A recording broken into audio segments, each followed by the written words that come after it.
Dragon Age started a while ago from Bioware, but we started as the spiritual successor to Baldur's Gate.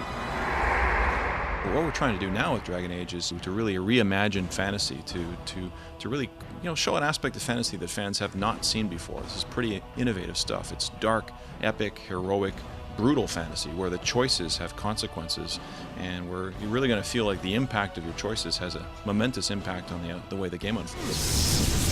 It starts right at the beginning of the game. The Origins part of the game name, Dragon Age Origins, reflects the origin choices you make from one of 6 origin stories. And from that point on, everything you see in dialogue and narrative is different depending on who you've chosen to be. And the choices you make actually influence what people say to you as well. The characters you bring along your side as you travel throughout the game, you're part of your party, will actually change the way that the story unfolds. The choices you make in progression customization will change the way that your experience unfolds as well. Which areas you go to first, second, third, and so on. It's really up to you. This is a non-linear adventure where the choices have a lot of weight, a lot of impact, and every player is going to have a different experience. We're excited by that, and one of the things we're going to be doing is this is a single-player game. It's an offline experience in a sense, but we're making an online experience. We're surfacing the achievements that you bring to bear as a player, sort of your hero's journey, and we're enabling that stuff to be shown on the website. We're allowing people to see all your great progression and customization and the story, the way that you've chosen to play through the game yourself, and share that with your friends.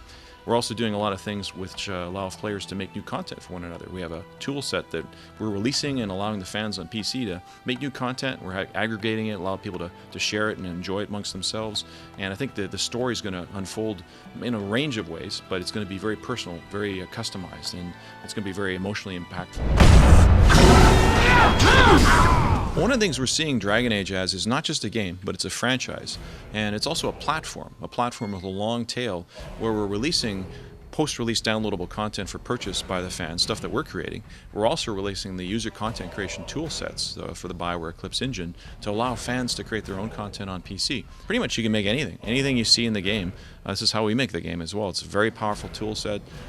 Pretty much, we don't put any cap on what you can make with it. You can make modules, you can make items, you can make story, you can make new battles, you can all kinds of cool stuff. So I think the players are going to be really excited, not just by this great epic game, which is really great value for money, really high quality, and really, really expansive, but also the post-release downloadable content we create, and also the stuff that the fans are making amongst themselves. One of the things that we really focus on at Bioware is creation of non-linear narrative, and emotionally engaging non-linear narrative is really powerful. And part of the reason why it's powerful is because of the choices you get to make are yours alone. You feel like you've made the choice of where to go, when to go, where and who to bring alongside you, and what kind of equipment you have, and what abilities you've chosen to learn, and what choices you make in dialogue, and so on. And Dragon Age epitomizes those choices. Part of the story obviously is a story arc. There's a main story. You're a Grey Warden. You're charged with defending the world from this awesome evil, the Blight, and the Darkspawn that are rising up all around you. You have to save the world from that. But how you choose to do that is up to you. You get to go to areas in different orders. Then you have to make hard choices as you progress through Dragon Age to decide which groups you're going to bring alongside you. Those all come to a head near the end of the game. It's kind of a surprise. We don't want to spoil it for fans, but it's a pretty epic conflagration that we're bringing together right at the end of the game with all these different groups and interests that you have to align to your cause. And they definitely have an impact on the way the story unfolds. One of the things we're allowing players to do, a lot of this stuff is optional too, is the customization of the artificial intelligence. You can actually change the tactical slots on an AI page if you want to really get your hands dirty. And you can do that sort of at a mid-level if you just want to choose a more aggressive mode or more defensive mode or healer, or kind of run back and use a ranged weapon versus a melee weapon, for example. Or you can get right in the thick of it and change individual AI commands. So we're co-developing Dragon Age for console and PC. We're co-developing for 360, PS3, and PC. And one of the things that we're doing is we're really focusing on making sure the controls on console and PC are customized and handcrafted and really feel really appropriate for the kinds of players that want to play different versions of the game.